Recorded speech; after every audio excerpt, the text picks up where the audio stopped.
Robert L. Carver II, and I'm so glad that you joined me here. I have something I want to let you know. You see how high gas is? You see we have a baby formula shortage. We also have food that's high. Inflation is high. What is going on? Well, things may get worse before they get better, and you need to be prepared. Go to preparewithrobert.com. Go to preparewithrobert.com. Brought to you by My Patriot Supply.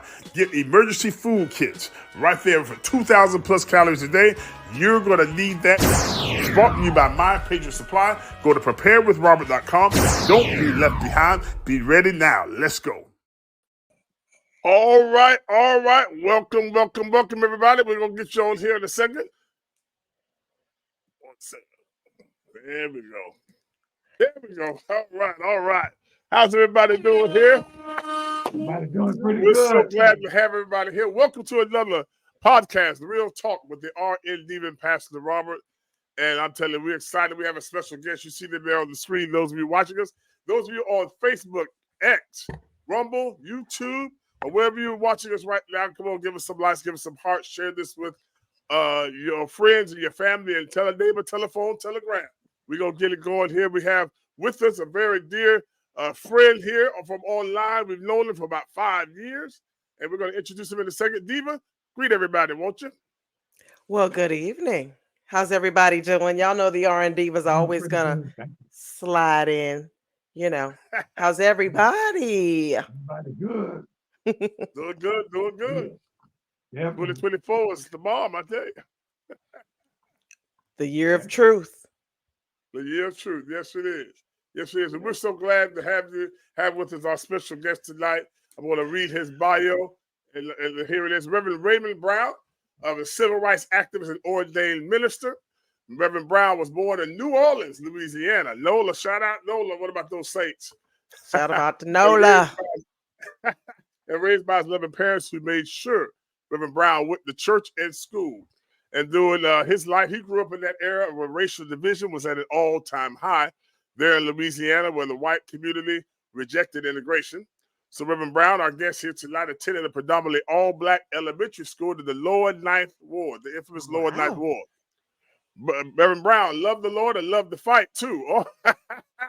But he never hated white people because his father was biracial and his mother was half Native American, all right? Reverend Brown was always conscious of the racial situation in America, and he did briefly live with a white family off and on. However, Reverend Brown, because of the racial situation in America, he did end up having a hard time in school and dropped out, and at 7th grade was unable to read and write. However, Reverend Brown decided to go back to school and get his diploma, his GED, and he wasn't happy with his life, but he continued to press on. And at the age of 16, he found the Lord and started preaching. All right, he's a fellow preacher, been preaching the gospel a long time on the corner in the ghettos where drugs and violence were forever present. Thank God, we need that. But now, things begin to change when Reverend Brown met the Reverend Jesse Jackson in 1984. Reverend Brown heard Reverend Jackson say, "I might be poor, but I'm somebody." And from that day, Reverend Brown was never the same. And he joined several civil rights organizations and began to fight for civil rights for all people, and particularly black people. Excuse me. And Reverend Brown in 2001 joined the Reverend Al Sharpton organization, National Action Network. There he was elected chairman of the New Orleans chapter. Reverend Brown traveled with Reverend Sharpton here and there protesting against police brutality and racial discrimination. Brown was also the leader of the Free Jenna 6 movement. I do remember that, yes. And he led a protest against the New Orleans cops who killed unarmed black people on Danziger Bridge. Well, you have got quite a story to tell us here tonight. 2 days after the Katrina flood. Oh, boy, I do remember that. Reverend Brown also ran for governor, U.S. Senate, and city council. Today, he's in partnership with the National Urban League, fighting on three fronts: police accountability, environmental justice, and job training. All right, he's also a follower of his wife is a preacher. They're also a follower of Roland S. Martin, my buddy, who he called the greatest debater of all time. Reverend Brown was born in Louisiana, attended Hardin Elementary School, and also earned his GED for George Washington Carver High School and attended Audubon Business School. Ladies and gentlemen, our guest here tonight on The Real Talk, Reverend Raymond S. Brown. Thank you. We're so glad to have you. And welcome. split the screen here and go. And if we have to refer to anything, we'll definitely put it on here. And I'll put maybe just you on the screen when you go at it. Now, the other day, Reverend. Well, you go ahead and say hello to everybody. And then we'll start. We'll get into our debate. Oh, okay. Well, basically, I'm just so overwhelmed with joy. And even though we had a pivotal moment in our history where, people begin to see things a little different. They see what they see. We might be going back or we might be going forward. So we're in a situation where people actually are fearing who's going to take over this country. So, I don't fear because, I got God in my life and I don't have trust in the system. But at the same time, there are people out there who really believe that Joe Biden and Donald Trump is the I would say the deliverer or savior of this nation. And that's not the truth. I mean, they both are human beings and they both are subject to mistakes. So when people approach me and say, what you think about the election actually is in God's hand because actually I'm not, like a self-made prophet. I can't tell you who's going to win, but I can tell you this, it's going to be very close. And whoever wins, we just got to deal with it. What we going to do? What we going to do? If Trump wins, we got to deal with it. Yeah. If Biden wins, we got to go home and deal with it. But at the same time, we don't know what these people are going to do. Some people might crack up. Some people might commit suicide. We really don't know. But we're at a very, very, very, very paramount position in our lives where we got to pay attention to what's going on. And that's why I'm involved in the struggle, because I know if I can shed some light, if I can bring somebody out of darkness, if I can reach somebody, even though all my criticism and all my, just spitting out and saying things that maybe some people might disagree with. Yeah. At the same time, I love everybody, regardless of race, color, or nationality. We got to love each other despite ideology. Right. Okay. But ultimately, none of us can fight against the word of God. It tells us what to do and how to live. And that's where we all come into the fork at the road. What are we going to do? Are we going to listen to ourselves? Are we going to listen to what God's word is saying? This nation cannot go and live off of political ideology. Because I might believe that a woman should have a right to choose. All right. You might say a woman don't have a right to choose, that abortion is murder. That God said, thou shalt not kill. We both must understand somebody is right, somebody is wrong. I know one person is right, and his name is Jesus Christ. Go ahead. All right. Now Reverend, since you went right into the politics, so let's go into it. Now, you said that it's either going to be probably more than likely, unless something drastic happens. You said it's probably going to be Donald Trump versus Joe Biden. Exactly. Okay. Do you think that Joe Biden is up to going for another term? You know what? I'm not a supporter of Trump. And I hope that there was someone else.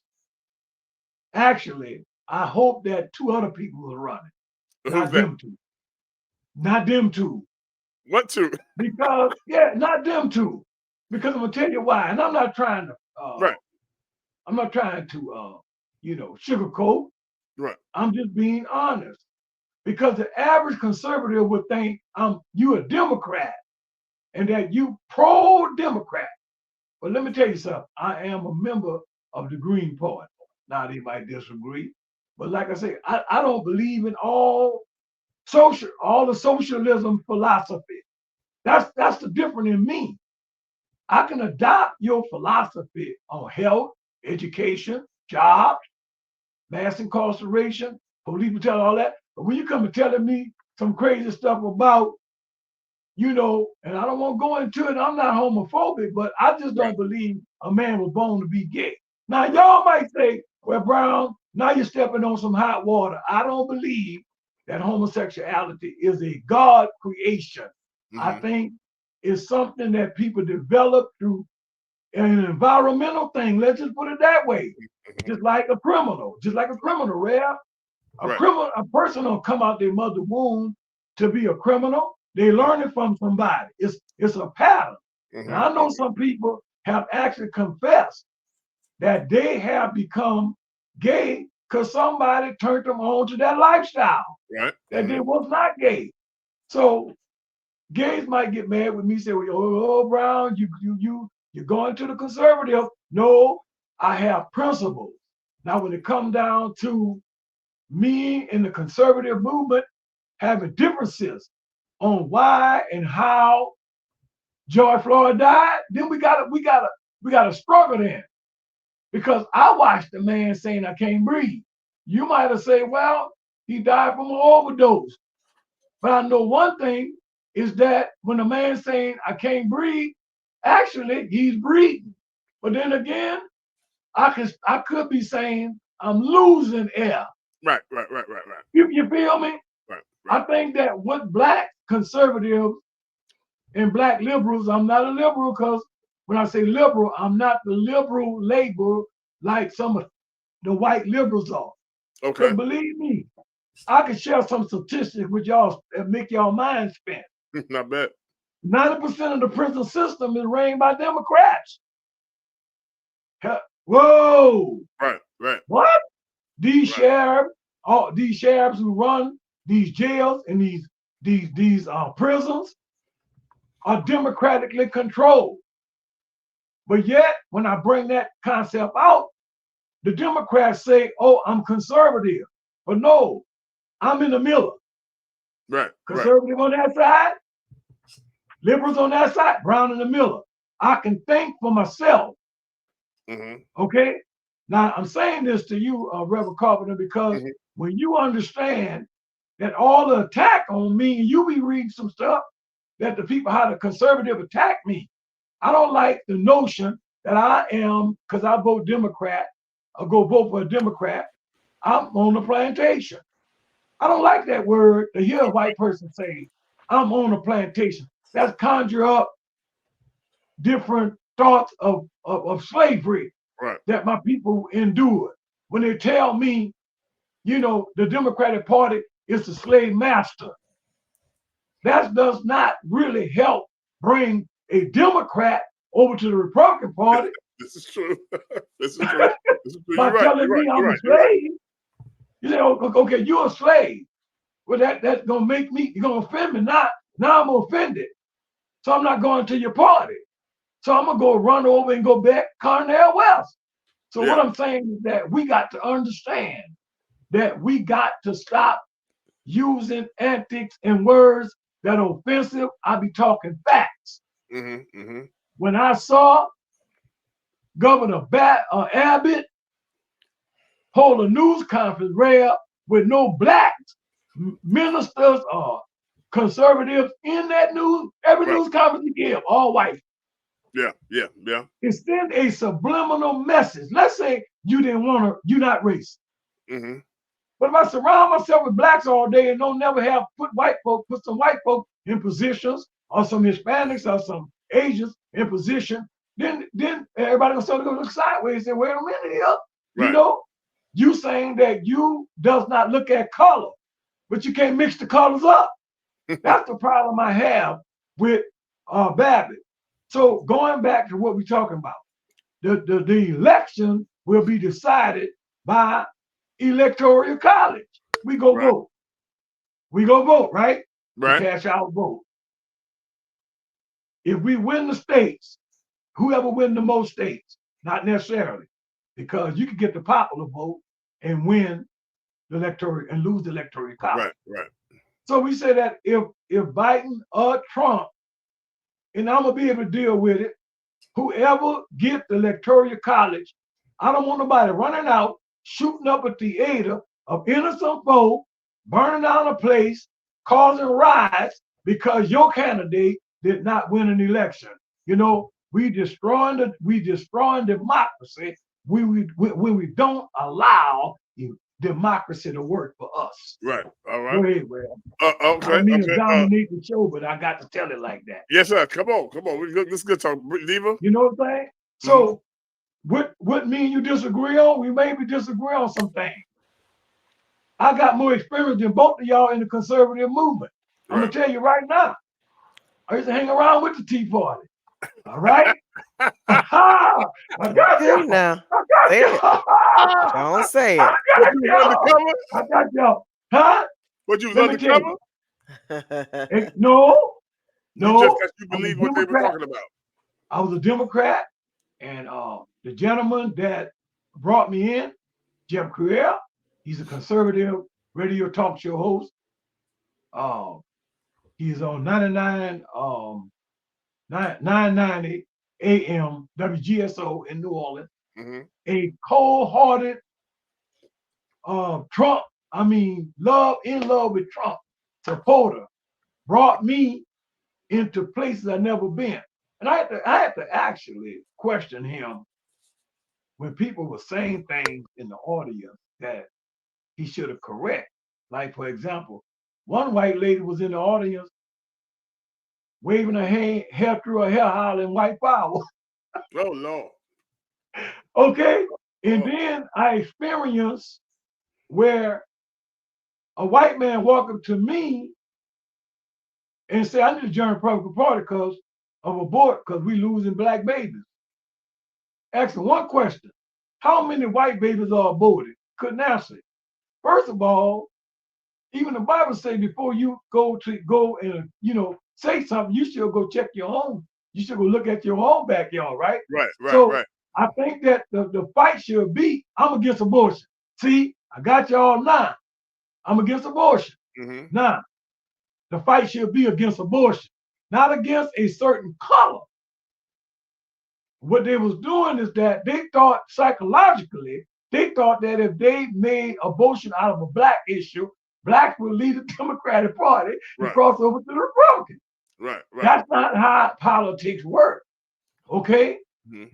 People, even in church, they're gonna do what they want. You can hear a sermon all day. You're right. And walk out to church and go into a hotel, have sex. And you just heard the pastor, they don't do it. Right. But my thing is, people gonna do what they want to do, man. And all I'm saying is that we cannot use these type of attacks to bring people over. I try to educate conservative. I done been around them. I done hung around them. And one time they didn't want me to come in the room where they was. Oh, right. Well, it was like I was back in the governor Bobby Jindal. Okay. And he's a Republican. You just heard of him. Yeah. He's the governor of the state of Louisiana.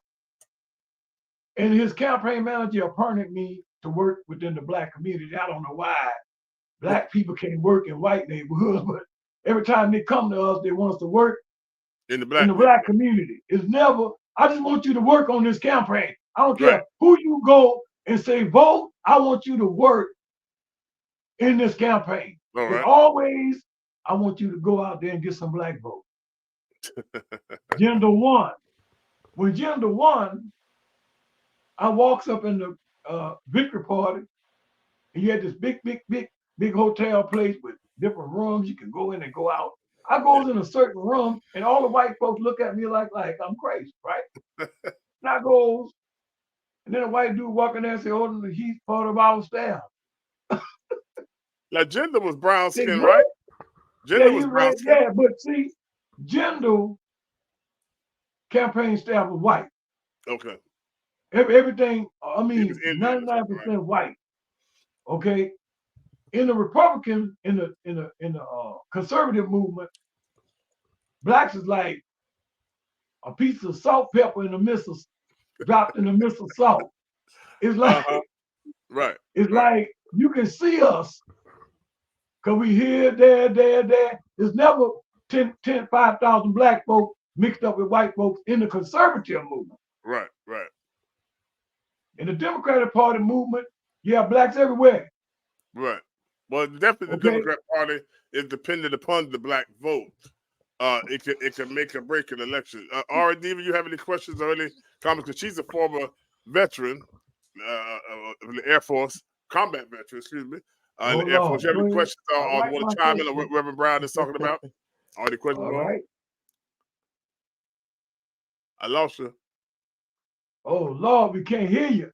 Uh-oh. Make sure your mic. I know y'all can hear me now. Now we can Oh hear yes, we can, Queen. So I being a veteran, it's hard to even hear all of this constant battling over the politics issue, because the battles that I've been through, I can't wrap my hand around it. So I don't understand the struggle. Everybody's wanting to be right instead of coming together and making a decision that everybody can put in on.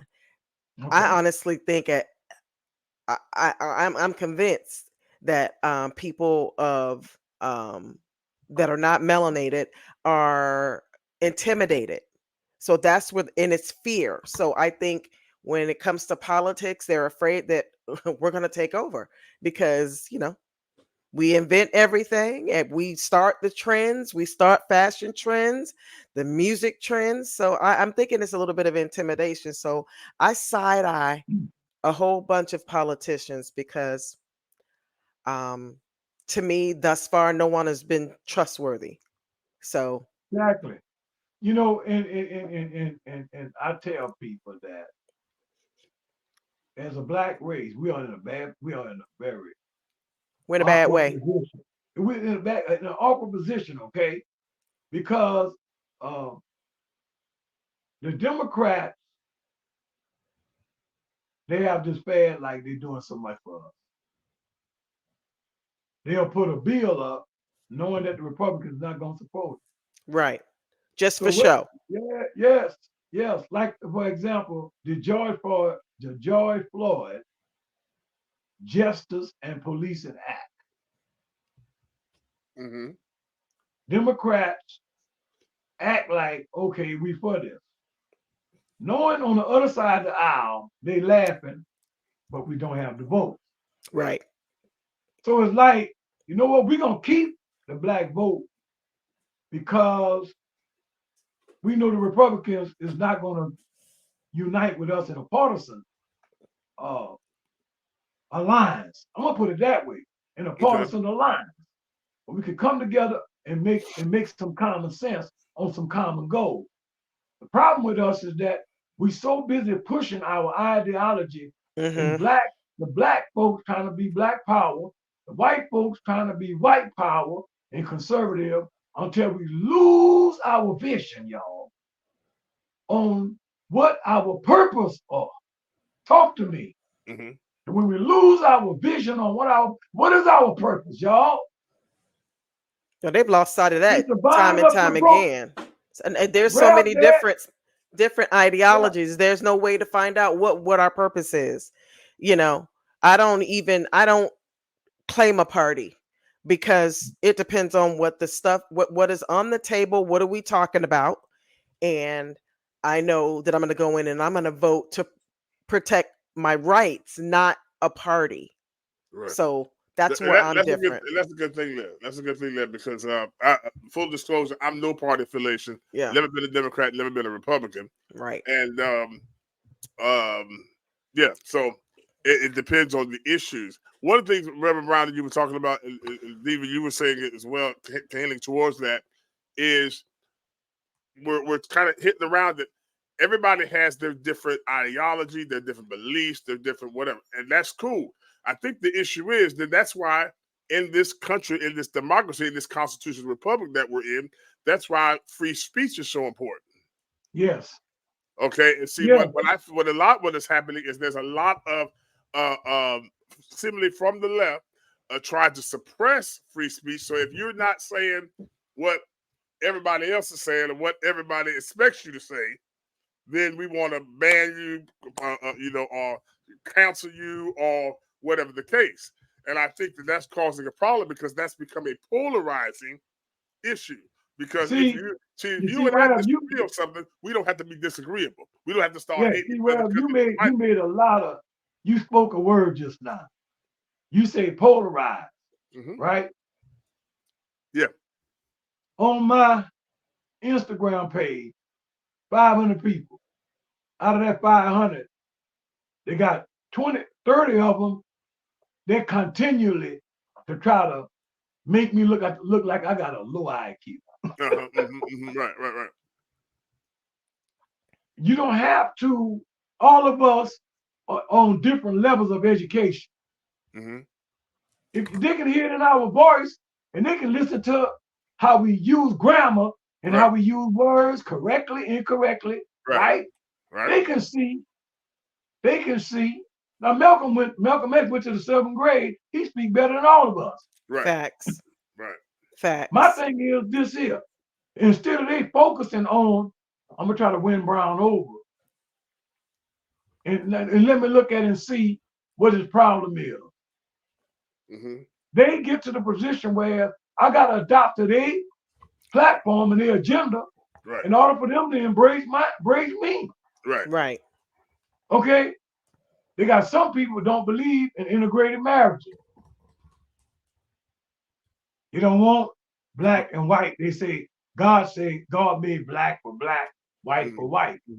There's nowhere in the Bible you can find that. Okay. The problem, and I look at how both parties do. The problem right now is 2 billionaires, rich men, millionaires, competing for the super rich.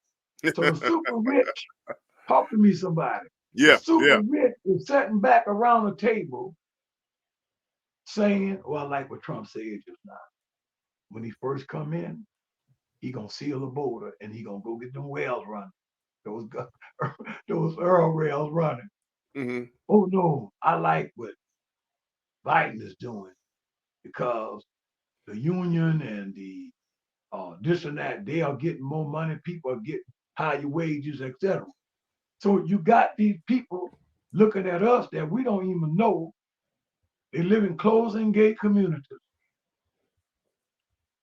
They are not really with us.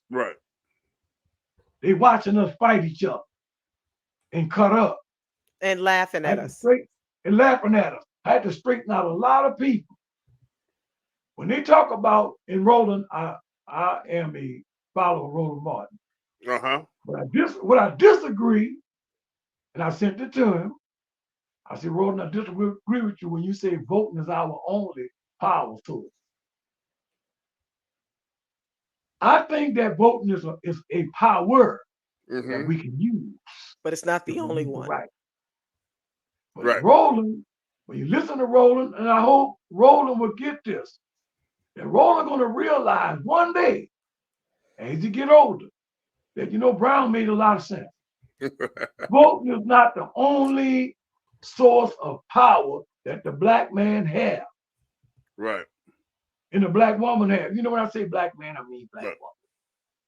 You can say black man, sister, you mean black woman too.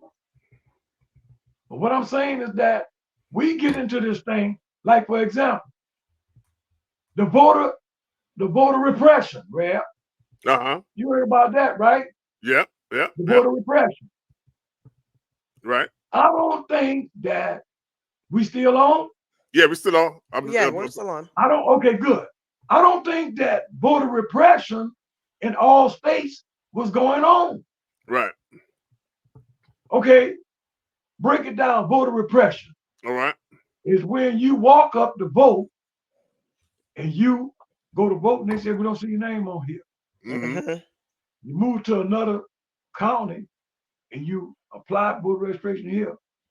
And they got a system that intercept showing that you don't vote in no more. A voter repression. Now, I can tell you what the Republicans did that tripped me out. When they passed a law in Georgia saying you can't give voter worker sandwiches and food. I couldn't understand. I didn't understand the ideology behind. If I go give my workers bags of food to eat in long lines, people food in long lines, who's standing up there for an hour, 2 hours, getting water and food. I don't see why that should have been a crime to do that. Right, right. Why should anybody develop any kind of thought that just because I give a person a bag of food and water, I'm somehow buying into their vote when they can do the same thing? Let me tell you what the problem is. The reason why they even bring that up is because that's what they're doing. That's what they're doing. So they figure, well, if I'm doing it, he must be doing it. So the question isn't about you. The question is about that person. Actually, not even about that person. It's not a question. It's a reveal. They're actually telling you, I'm doing it, so I'm expecting you to do it. Okay. But that ain't got to be I the. find, You know I what I'm find it saying? to be appalling. Yeah, Right. I find it to be appalling Right. because I'm like, if I go to give somebody got a diabetic situation, and I go to give them a bag of food because they're feeling weak, been standing up all day, no food, Mm-hmm. and you arrest me, bring me to jail, and you come to find out it was a medical situation. Right. And then when I get out of jail, the judge gonna throw the charges out anyway. Well, it was a medical situation. That person needed some food, and they was in line waiting to vote. I don't see these kind of tactics are suppressive.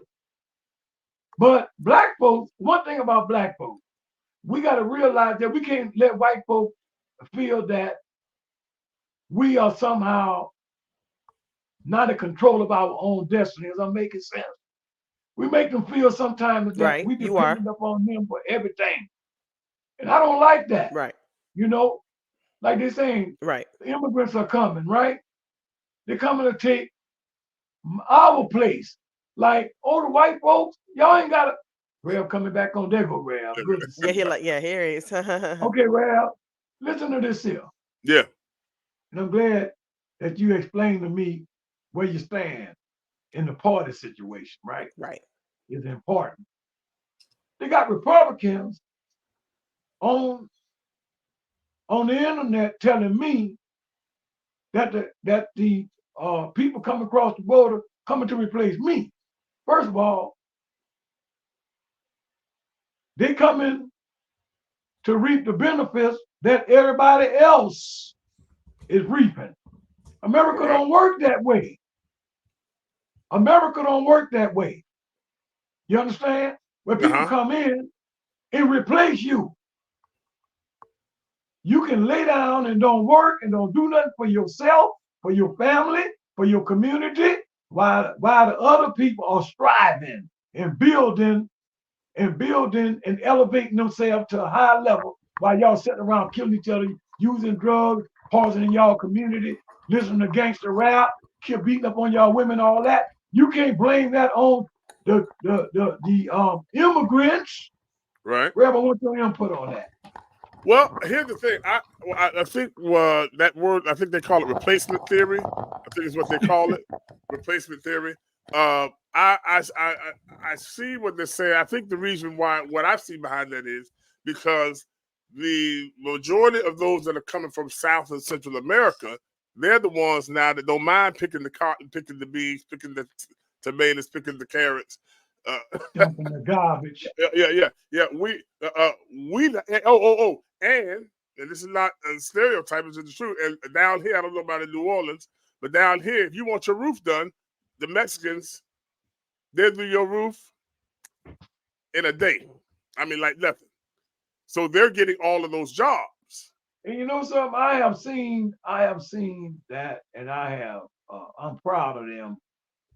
See, I take a position that I guess I'm a human rights activist more than just civil. I see them as a people fleeing a terrible situation, not coming to take my takeover from me. Actually, I wish I can proudly say I own something, but I don't. Power conceives nothing without demand. Y'all know that. Oh yeah. So basically, if I walk inside of a place with a big suit on and a nice hat and shoes and all that, kind of find out I'm on a fixed income. Everybody don't go the other way. Mm-hmm. Oh, you look nice, but you know what? You're not influential. Talk to me. Right. Well, now, So somebody, yeah. I mean, I don't blame the immigrants for wanting to come because they get in some cases they're getting the $3,000 gift card, they're getting the cell phone, they're getting the free trip to wherever they want to go on a bus or train or plane to start over. To start. A lot of them send the money back. The issue is that we are taking care of a lot of them. We are giving them the $3,000 gift card when they cross the border. We are losing track of them when they come in here.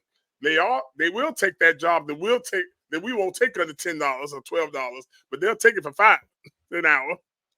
And so they're undercut. So you almost like you have a subclass there that's undercut as far as the some of the labor in the service industry. But now here's the thing: we have a lot. If you look at who's coming across, it's more than just poor, indigent families from Central and South America. You got hundreds of Chinese coming, Russians coming, Afghanistan coming, Uzbekistan, from Yemen, from a lot of countries in Africa that are all coming over because the border is open. So now what are we going to do with those 6, 7, 8, 9, 10 million people all of a sudden that's here, and you have a job market that can't support everybody? and you know what? I guess you using mathematics. Like I said, yes, sir. I gotta put it out to you. I guess you're using mathematics. Okay, let me just give you my plan. All right. All right. Now, when I said this, I thought the conservative would say, you know what, Brown, that sounds good. But no, they told me I'm a racist. I said when they cross the border, there's a swap of land, like a mile or half a mile before you get to the community. Yeah. You got to cross a lot of desert and all kinds of stuff.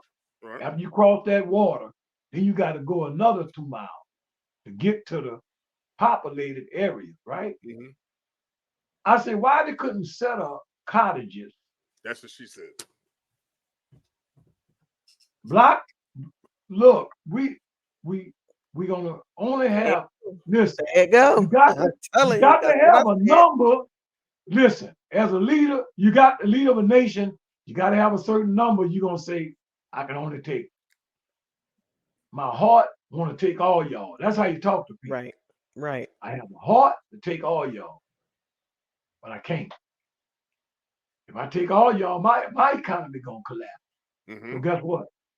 Either you're gonna be on the street in a tent, laying around begging for food, and then that gonna lead to criminal activity, right? Right. Sex trafficking, drugs, selling dope, violence, joining gangs, all that. My position is this: let in so many, put them in the cottages, and those who make it, let them come through. Those who don't, send them back. But You what said they put them in do, the colleges?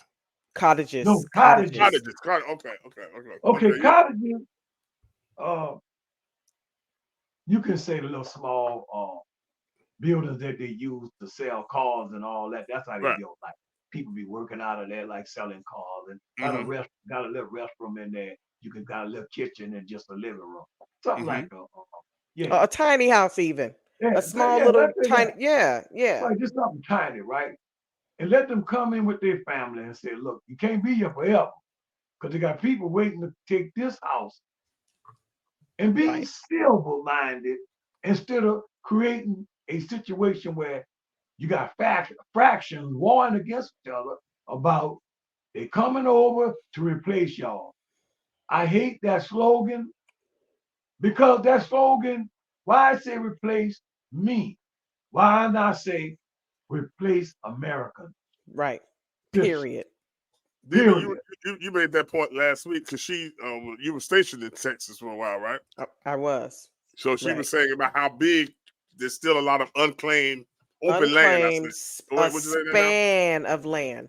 They have so much land out in Texas. My thing is, if that's where they're coming over, it's not. It doesn't have to be just because they're there. Texas's problem. I mean, America itself should get in and help, but they're the ones with the area. Okay. Shipping them off to somewhere else is not going to be smart. Queen Diva, you are correct. Mm-hmm. Let me just say this. America, have you ever witnessed the goodness of America? I have. Oh yeah. And I'm gonna say this here. If they came up to me and asked me, I don't want to make black folks feel that somehow I'm just tripping. But no, I don't feel that much racism. Me. Now that's me. Right. Because my mind is not small. I talk to white folks, I deal with a white person just like they deal with me. Right. I don't see them as they white and they got power and superiority. I see them as a human being. We know that to be white in America is a privilege. We know this. If they don't know that, something wrong with their psyche. Okay? Now, if you break it down, you have poor whites who are living below the poverty line. Right. But they have an opportunity when they go places, they dress up nice, go somewhere. They don't look them at the shit we hide them, might be from the hood or the zip code don't match right there in the area where a lot of killing. They don't have to go through that type of problem that we face. And they got to understand that. But they don't want to understand it. It's almost like there's a segment of the white community, and I'm going to say this, it's small, in the thousands, but it's small. They want a war with us. I don't care what nobody, baby, you can give them the cream of the crop. They want Blackie out. Now they don't like Hispanic, they don't like Asian, but they really hard on us. They hate us. They hate us. Right. For what reason? For what reason? I do not know. I do. We worked. I know. Our ancestors worked 250 to 400 years almost to build this country and to make it great like it is. You even have them telling us if it wasn't for black people, the America would not be great. You better say that again. Yeah. You better say that again. And that's what it is. It's intimidation, because we are such a strong people that it's like they're going to wipe us out. We're not worrying about wiping you out. We're trying to get a better life for us and our family. You worried and intimidated by us, and we're not thinking about you. You know why? They actually believe that we are the original people, and that they supposed to be subjected to the leadership of the original, that we was the first creation of God, and that we actually supposed to be in power. That's right. But what happened to us along the way, Reb, we got to give accountable to why we are in the predicament we in. Not all of us. But one brother came to me and said, yeah, us black people, all we do is kill each other, live in slop, and we live in ghetto. I said, you know what? I could bring you to segments of the city. You thought these black folks were rich. And they working class. Their lawns are cut. They mailmen. They police officers. They firefighters. Talk to me. Yeah. Huh? Here's the thing. They RNs. They RNs. They doctors, nurses. Huh? They entrepreneurs. That's right. That's me. And they living in these upscale neighborhoods. I'm not talking about closed-in gates. Have you ever experienced the glory of America when you're sitting home and all your bills paid? Talk to me. Come on Talk now. to me, somebody. Come on. Huh? When you wake up in the morning. And here's the thing. I was telling the preacher the other day, Bishop Ellis yesterday, that you can be in a place where your life, where you may be on a fixed income and a certain amount of income, that's all you got, that's all you're going to get. And you can be where all your needs are met. No, you're not rich, but you got everything you need. You're not worried. You can sleep at night. You got people that are millionaires and millionaires can't sleep at night because they got so much debt and so much trying to see how they're going to keep that million. Trying to see how they're going to keep that. And so but that's the one thing about America. I think as African Americans, as Blacks, that part of our issue is that we don't see how powerful we are.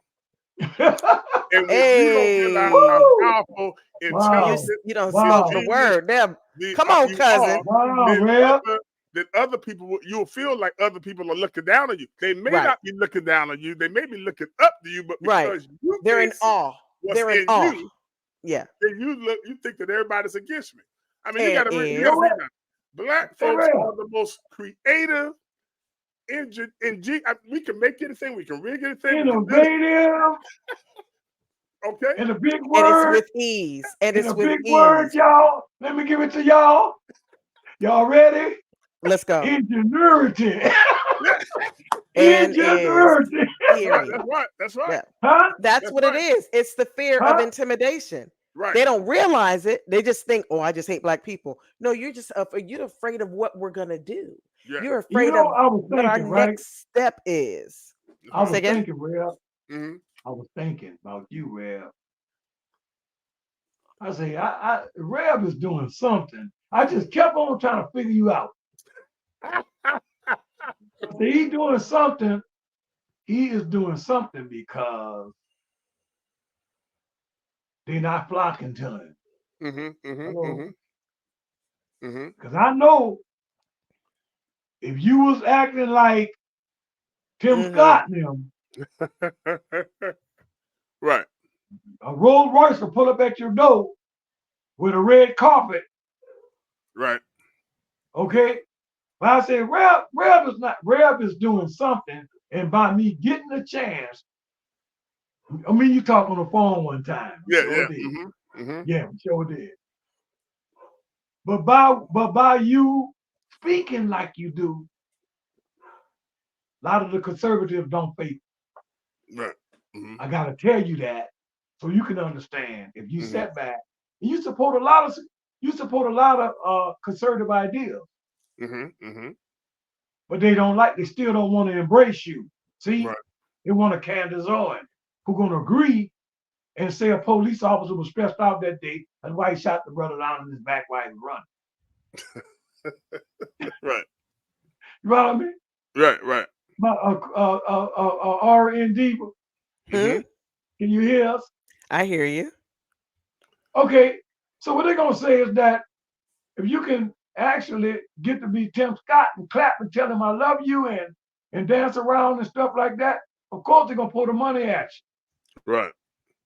But what I'm trying to get people to understand that most Blacks have not experienced wealth and health.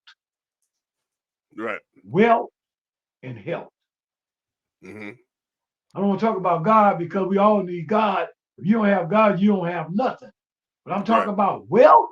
When I say wealth, I ain't talking about putting up in the garage in some big Lamborghini or something. I'm talking about living a life where you got a peace of mind. Can somebody talk?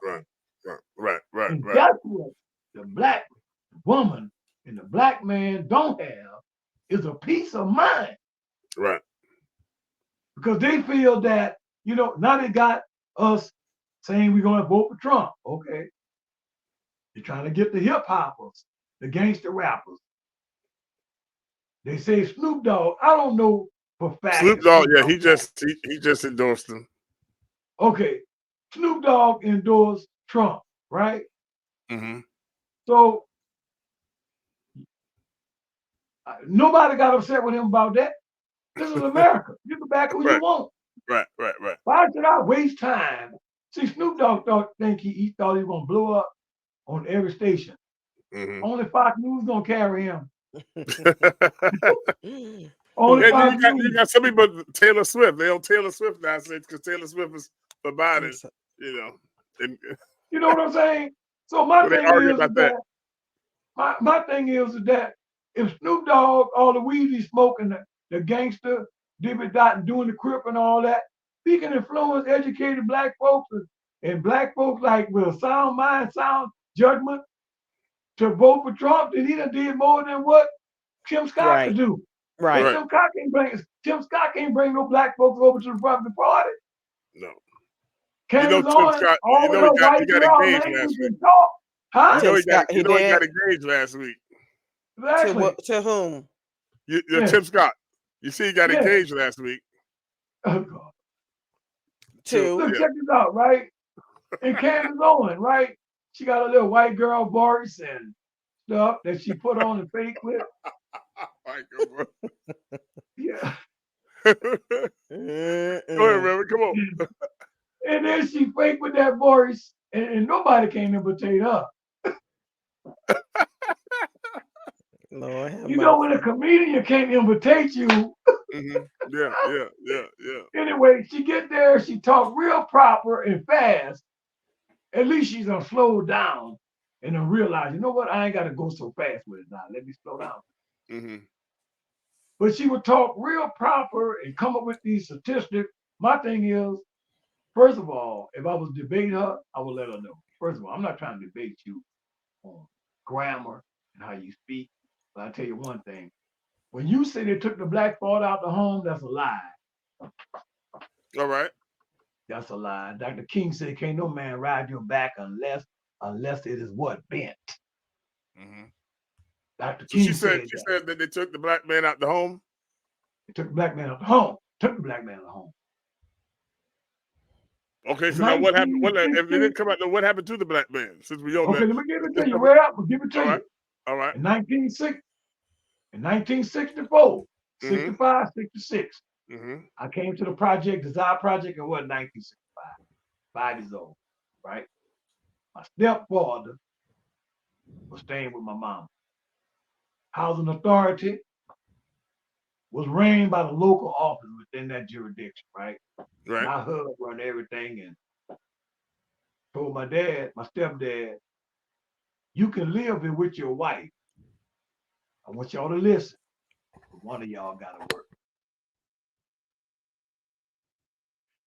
See the lie. I would talk to my dad that died. My stepdad that died last year. I talked to him years before he died. I said, Daddy, when you was in Desire, because they're going around saying that you couldn't stay with my mama, you was unemployed, wasn't you? I said, yeah. You were married to my mama, wasn't you? I said, yeah. What did the office tell you? Oh, they told me I could live here, but your wife gotta work. Both of y'all can't stay home. Oh well. Right. That's not putting a black man down. That's giving him incentive. Him and his wife get together, sit down, baby. You can't find a job, go out there and get this job, folding clothes or whatever. You gotta do what you gotta do, right? Doing them days, push baskets, clean toilets, whatever. You're uneducated. You couldn't get no good job. You had to what? Wash the cars, cook, fix clothes, everything, whatever you had to do. Dump trash, whatever. That was a total lie. And it never been explained, and y'all hearing it from Brown, it never been explained that they never throw the black man out the project. Right. They only told him, huh? But what would you say now, bringing it now, because, I mean, you and countless others have had to make a way, you know, whether you were raising the problem, you made a way, you made it through life. What about the young folk now? These young mothers that's in the projects and the guys out on the corner slinging dope. So the government, under all of them, and one thing we're going to agree on, all of them let this happen. Trump, Biden, Obama, everybody. Right. They all was in cahoots with this one, but I'm getting ready to say. All right. Section 8. Section 8, anybody can stay with you that's on that lease. Your husband, children, whoever name is on that Section 8 lease, friend, girlfriend, boyfriend, whatever, they can stay with you. It's no more putting you out because you ain't working. Section 8 is a good program. What it is not regulated right. Right. They make people lazy. They tell a black man you Right. can sell you 5, 10 bags, 20 bags of weed, and you on Section 8. You can lay back. I ain't got to worry about rent being paid. Some people on Section 8 only pay $40 a rent a month. Right. With 3 bedrooms in the house. The house they have is luxurious. Then before they leave, it ain't worth nothing. They tear the whole place up. Yep. All right, listen to me good now. So my point is Section 8, all that stuff about man can't live with the wife no more, all that stuff, Candace only bring it up. That's the past. Or they destroyed the black family. No, they did not. We did not take advantage of what we had. The war on poverty did not create more poverty. We did not have the incentive to do for self. And I'm going to tell you, so if you come to me and say, oh, the war on poverty created all this shit, they took the black man out the family, don't believe everything you hear. That's where the devil come in at and destroy our consciousness when we don't take and understand. Have you ever lived in public housing? I have. I lived in it. Mm-hmm. I lived in the Desire Housing Project. Y'all know Lower Ninth Ward, New Orleans, the infamous Lower Ninth Desire Ward. Project. I'm a product of the Desire Project. My daddy told me that the people, Housing Authority, right after Bessie, y'all know Hurricane Bessie, 1965. Right. Told him, you can live in the project, but you or your wife gotta go get a job. So now, I don't think where you saw I was wrong at when you telling me you can't hang around the house all day with drugs and idleness. Huh? Talk to me. Well, I mean, think that was. Go ahead. Huh? Well, I mean, it's just saying, because a lot of the young guys now, and this is not everybody everywhere, but just generally speaking, you know, the girlfriend or wife, she working, she going to a job, working at home, she got the kids, he's sitting home smoking weed, playing video games, and using dope. Yeah. Right. Yeah. And so, and the thing about it is that I watch how every entertainer have an impact and influence on our community, whether y'all believe it or not. Oh, I believe that. When Lil Wayne started using lean, people say, where y'all get the words from, lean and all that? It's just syrup. It's just a cough syrup mixed with some other kind of chemical. Call it Finnegan. You just drink that. No, lean. No. Right, but it's mixed with Finnegan. Okay. Finnegan, which is the nausea medicine. It's mixed into cough medicine. They start drinking lean. You know why they stopped drinking lean? Huh? I'm going to tell you why black males stopped using lean. Libido. Because lean will have you like you're a zombie. And you know what? They wasn't living. They started life just like when they come out the state, everything gone. They ain't got nothing. And their mind just they were so violent and they killed each other. Not, but they was murder rate going down. But when Lil Wayne started using lean, other young people that admire him, he had influence over they consciousness and how they gonna function in the society, and they start using lean too. Yeah, but they got rid of that, and they're onto something else now. Now they're doing the pills, so they're not too big on lean anymore. So they're doing the pills. Exactly. And so they glorify that in the songs, and what I think it was Future came up with a song called Percocet. And then they start making it. They start making this stuff because they can't get it fast enough, and they can't get it from the doctors because we have a system called eForce, and as soon as you get a prescription for a narcotic, your name goes into that system, and it says how many you get it, how many times you get refilled. So that since they can't get it like that, then they start manufacturing it on their own, and that's how fentanyl gets introduced to that. And then it's a rolling ball of caca. It just gets worse and worse.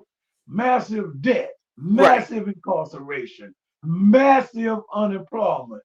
Because when you're hooked on it, you can't work no way. Nope. Because And they're you going say to when a piss black test man you. walking down the street, had a Mhm. black man, the other day I saw a black man with his pants not hanging. You know, they used to show their drawers, right? He had his pants down. Lord, You have know, mercy. ready to wear their pants on their hip, right? Right, Not right, no more. right. It's He under had their his butt. pants on his knees. Yeah, it's way down. It's way down. And you know, how long do we have, Rev? I We appreciate got y'all. about 5 more minutes, so I'll break. 5 more minutes. Okay, so I'm gonna say this here. Mhm. And Rev, I need a copy of this here, if you can. Yes, sir. Dan, I'm sending you the link. Yes, sir. Okay, I'm Reverend Raymond Brown. I love everybody. They calling me a racist. I'm a Green Party member. I'm not a member of the Democratic Party. However, there's only the Democrat or Republican gonna win. So I don't care who Period. you Period. vote for. Right. In the end, That's the somebody's outcome. gonna be in the office, a Democrat or a Or Republican. Republican. Right. Okay, this is real. Now, and I want to leave people with this here.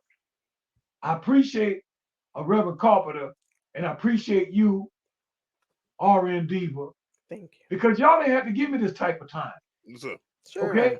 Right. And I really appreciate because we did more agreement than we did disagreement. Absolutely. Right. Yeah. Right. Yeah.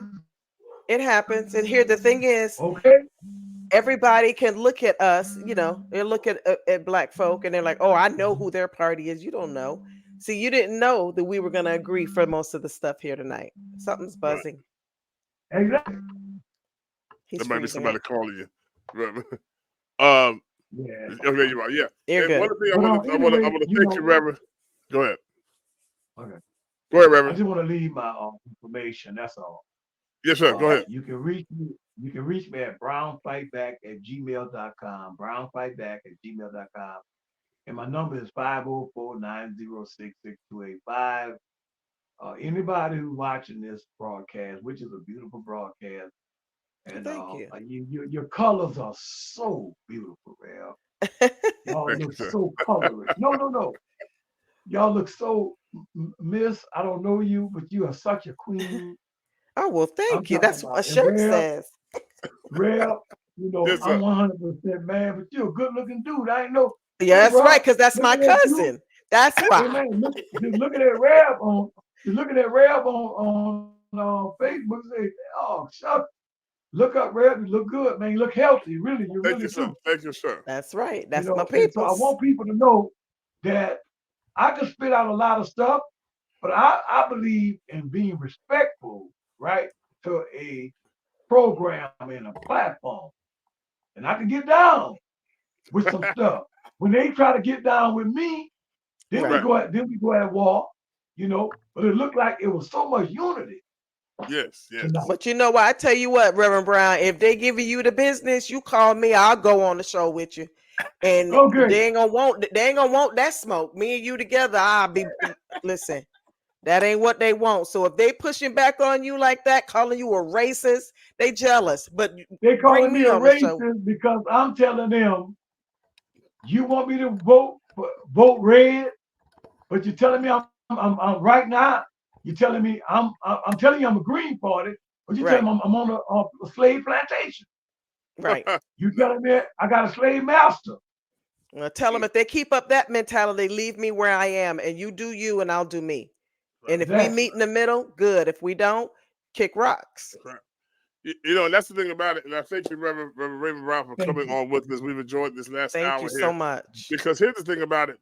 We have to keep the dialogue going. No, Mhm. we're not going to agree on everything. And that's the No. thing about it. We can't live and stay in these echo chambers. We gotta not be afraid to talk about some of the different issues. Like you say, even though there's some stuff we don't agree on, so a lot of times you'll find that there's other stuff that you do agree on. And that's Exactly. what makes this constitutional republic, this democracy work, because all the founding fathers didn't see everything eye to eye. But they were able to put everything together almost like in a soup or in a pot, a potpourri, so to speak, and mix it together. And that's what we have now. So everybody's not going to agree. Everybody's not going to see everything. But if we all have a team humanity. We all want to see humanity come forward and humanity grow, humanity become more than what they are. Like I said, I'm not against the people coming at the border. If you told me I can get $3,000 in a place to stay, and I'm living in a hut and in the dirt in a clay hut, I'm gonna probably try to make it the rest of my life to make it too. And so I think that we have to find, instead of being polarized, we have to find those areas here, United States of America, the places we can work together and build like it used to be. It used to be. I remember, and I'll tell the story that we'll go. I remember when I was working with the National Center for Faith-Based Initiative under the George W. Bush administration with Bishop Harold Calvin Ray. And we would go up the Capitol Hill back and forth from West Palm Beach, and it blew my mind. Like I was in my late 20s, early 30s then, and we had some meetings that day at Capitol Hill, and so we went out with somebody from the Department of Education, faith-based office, her and her husband. And when we got into the restaurant, there was a restaurant that's closed now called the Caucus Room. There in D.C., right on I can't remember the street it's on. It was very popular at the time. And when I went in there, I saw all these Democrats and Republicans laughing and talking, eating dinner together. Now, mind you, I saw them earlier on TV fussing with each other, but they were all getting there. So that let me know that we can work together. Look, Rev. Rev, at the Mardi Gras ball, that's Scalise gonna be throwing. You have the Democrats and Republicans from Louisiana and places, they all be laughing and talking together. Yeah. And after all this filibustering, and they don't want to pass the bill to build the wall. They saying that Trump don't want the money and stuff like that, and let the wall stay up. Let the wall stay like it is till election day. All kind of foolishness that people are suffering and are dying, and we are buying into the game. And we got to stop. It's a facade. It's a facade. It's a facade. Yeah, I think it's a uni party. I think the Democrats and Republicans are two sides of the same coin. Right. Absolutely. They both got evil in them, and they both do something good. And it don't look like neither one of them looking out for everybody. So, anyway, Reverend, it's been a pleasure having you on here tonight. Thank you so much for your time. Thank you so much, Rev. I'll reach out to you offline, but I'll send you the link to this. This is going to be on YouTube. Should be on YouTube. We didn't do it on YouTube tonight because just in case we got too toasted, I didn't want YouTube to cut us off. But it will be on. I'll send you the link on X. It'll be on Facebook as well, and it'll also be on other platforms. And then tomorrow morning, it will be on the podcast Real Talk with the RA Diva and Pastor Robert on all podcast platforms. You can go Google, Amazon, etc., Spotify. You can find the audio of this as well. And so we're so glad to have you. Thank you, Reverend. Thank you. We'll have you back again. Thank you so much. Thank you, RN Diva. You're welcome. Thank God bless you, Reverend. See you. Talk to you later. Diva, let's we got a sponsor. Let's wait 1 second here, and let's bring them the sponsor on the screen before you get started. I'm excited about this sponsor here. Let me tell you something. Absolutely, this sponsor has it going. Oh, wait, let me find it. And it's my girl and her husband, and I'm gonna push it just as listen. Those are my people, ladies and gentlemen. Do you need a car for any reason whatsoever? You just want to ride? Look at this car, cause I might get that car. What is that, a Phantom? My God, today. Listen, folks, this is a car rental service, a Turo car rental service run by my friend and her husband, AS.Costanzo Enterprises, LLC. This company gives you a fleet of cars that are so fabulous that you can do nothing. If you want to rent something for your kids for prom, if you want to take them, out for a ride, just a Sunday ride, a Saturday ride, or Saturday night, you can get it. AS.Costanzo Enterprises is a Turo car rental service, a private car rental service. They service Dade, Broward, and Palm Beach counties. This is a 5-star luxury service, you guys. These are the type of people that will get it washed up for you. And if you come into Palm Beach International, Hollywood International in Fort Lauderdale, Miami-Dade, international airport, they will meet you there. They will meet you there with the car. And that transition from you walking out of that airport and getting into your car will be flawless. Folks, this is what you need. And if you decide that this is what you want to do, you want to try it out and get some of these really nice cars. If you want to get in there and just ride, the contact number is 954 494 1221. Again, that number is 954 494 1221. And if you are willing and able, or you just want to add a little income to your pocket. Everybody wants a few extra coins. You can put your car, if you have an extra car sitting in the driveway, you can put your car into the fleet, and then you could have that extra income coming in, and folks will get to drive your very nice car. So again, reach out to my girl Suzette Costanzo at 954-494-1221. AS.Costanzo Enterprises LLC. Playing from Robert's iPad. Woo! Well, Diva, thank you so much for your time here tonight. Thank you all for joining us here for our podcast, Real Talk, with the RN Diva, with our special guest, Reverend Raymond Brown of New Orleans, Louisiana. It was quite a spirited talk. We hit on some subjects there. We got to have him back another time and kind of walk through and talk through some of this. But listen, I like the fact that we're able to have that dialogue. Again, we're all not going to agree. We got to be strong enough to talk to each other, not be afraid to talk to each other, talk some of this stuff out, flesh it out, and then see, because we need each other. That's for Absolutely. sure. You better. That's for sure. That's for sure. No one race, no one person can do it by themselves. And if the quicker the American public gets this through their head, the more healing that will start, and we will be able to get along, and more stuff can get done. Like, knock it off. Enough is enough. That's right. So, how many times are we going to say that? Enough is enough. That's right. You're right. You know what time it is, Diva? It is what time? Time Ask for the RN Diva. Diva. That would be me.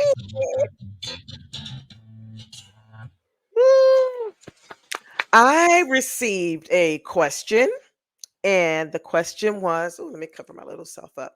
The question was, what is an STI? See, back in the day, an STI was called an STD.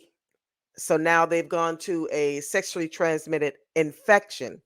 So here's the deal. It's the same thing. They just upgraded the letters. That's all. It's different: gonorrhea, chlamydia, herpes simplex 1, herpes simplex 2. They call it the clap or crabs or whatever it is that you hear out there in the world, out there in your community. It is the same thing. STIs and STDs are the same exact thing. They've just upgraded it to include more things. And they take off the moniker disease and put infection, because that's what it is. So don't freak out. There's not a whole bunch that have been added. STIs and STDs are the same exact thing. Those are the things that you need to use condoms. You don't know who the person you're with has been with. And if you're with them, you're sleeping with everybody they've slept with. So use a condom, protect yourself. Stop, young ladies, stop falling for, I can't feel anything, I don't like condoms. If that's the case, you need to grab your underwear and your shoes and get gone, because that's not where you want to be. Okay. Because then you're going to be in the clinic getting treated for one of those infections. So take my word for it. Either cover it up or leave it alone. STIs and STDs are the same thing. That's all. And that's it. So if you have any more questions, feel free to send it over to the rndiva@gmail.com. I will answer anything I possibly can. If I don't know the answer, I'll look it up and find it for you. I do not give medical advice, but I do give my opinion. Again, the rndiva@gmail.com. Send me over whatever question you want to send. If you have anything, could be anything, I'll let you know if I have the answer for it. Thank you, and good night. Well, we know that she will give you her opinion. On God. As she's given me hers many times, even when I didn't ask for it. Period. Anyway, all right, Diva, how can we, if we want to be a blessing to you and what you're doing, how can we send that over there to you, to your little change, little change? How can we do that? To my little change purse. You are more than welcome to send any and everything you'd like over to $RNDiva01 for my Cash App and for my Venmo at Shonda, CHANDA hyphen Blatch, BLATCH. That is my Venmo. And again, if you want to send me a question or any concerns you might have, send it over to the RNDiva at gmail.com. Sounds like a plan. And if you'd like to be a blessing to me or to the RCTV network, you can send a donation. CashApp, $RCTV Networks with an S. Or Venmo at the RCTV Network. PayPal at the RCTV Network. And if you have cryptocurrency, you can send it at Rob Carpenter II. That's on Coinbase, my wallet there. We definitely would appreciate anything you're able to do. Also, don't forget that we have a Facebook group. A Facebook group that you can join. Just go look for Real Talk with the RN Diva Facebook group. Request to join that and invite those others, and you can get some information on our podcast and anything that we're doing, and have some spirited discussion in the chat as well. That's the Real Talk with the RN Diva Pastor Robert Facebook group, and we're so glad that each one of you you're listening to us on Spotify, Roku, X, iHeartRadio, Apple Podcasts, YouTube Music, Amazon Music, Rumble, YouTube, and Facebook. We're so glad to have each one of you. Give us some ratings, give us some stars, give us some hearts. That gets us up in the algorithms. And be sure to tune in every Thursday night live on Facebook, YouTube, X, and Rumble. And then also on your favorite podcast platform on Friday mornings. The podcast will be uploaded to that platform. If you also want text updates, want to get some information early, you can text 813-285-4974. That's 813-285-4974. Standard message rates and pie. We'll send you out a little update on there. And again, thank you for our sponsor, Costanzo Enterprises. AS.Costanzo Enterprises. AS.Costanzo LLC. Enterprises. You see those cars? Ooh. Oh, man. Sweet. So sweet. So We're so glad that you all have joined us. We'll see you next time on Real Talk with the RN Diva and Pastor Robert. Thank you so much again, Reverend Brown, for joining us. You have a wonderful week. We'll see you next time. Peace out. Woo!